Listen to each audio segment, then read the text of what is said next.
తెలంగాణ బాపు కేసీఆర్ బిడ్డను liquor scam లో ED arrest చేసి తీసుకువెళ్తుందని ఎవరైనా ఊహించారా?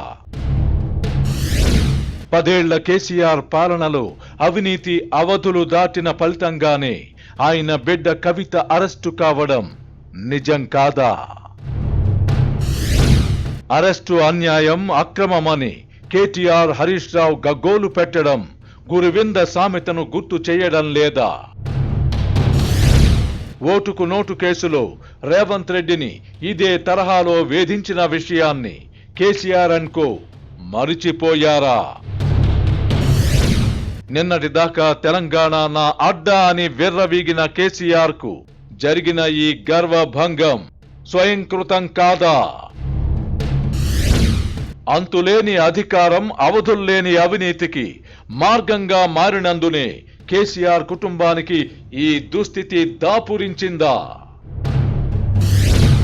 దురాశకు పోయి లిక్కర్ స్కామ్ లో ఇరుక్కున్న కవిత అరెస్ట్ తో కేసీఆర్ అండ్ పార్టీకి సానుభూతి దక్కుతుందా? కవిత అరెస్టు సమయంలోనే గ్రేటర్ ఎమ్మెల్యేలు పార్టీ మారే ప్రయత్నాల్లో బిజీగా ఉండడం దేనికి సంకేతం? కవిత అరెస్ట్, కేటీఆర్ పెడబొబ్బల తర్వాత కూడా తెలంగాణ సమాజం వారి పట్ల ఎందుకు సానుభూతితో లేదు?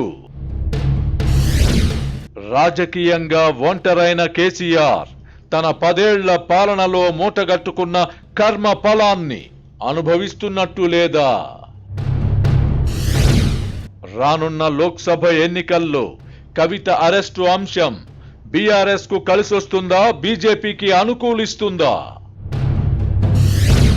శాసనసభ ఎన్నికల్లో కాంగ్రెస్ కు పట్టం కట్టిన ప్రజలు లోక్సభ ఎన్నికల్లో భిన్నంగా స్పందించే అవకాశం ఉందా?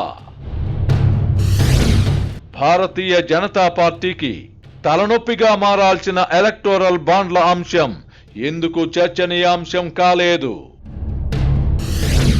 బోఫోర్స్ కుంభకోణం తరహాలో మోదీ ప్రభుత్వంపై ప్రతిపక్షాలన్నీ ఏకమయ్యే పరిస్థితులు నేడెందుకు లేవు? ప్రపంచానికి పెద్దన్నగా విర్రవీగే అగ్రరాజ్యం అమెరికాకు కూడా సమర్థవంతమైన యువ నాయకుల కొరత ఏర్పడిందా? వయసు మళ్లిన జో బైడెన్, డొనాల్డ్ ట్రంప్లే తిరిగి అధ్యక్ష పీఠం కోసం పోటీ పడాల్సిన పరిస్థితి దేనికి సంకేతం? వర్తమాన రాజకీయ పరిణామాలపై ఆర్కే మార్క్స్ సునిశిత విశ్లేషణ.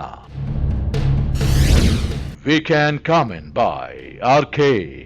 ఈ రోజు రాత్రి 8:30 నిమిషాలకు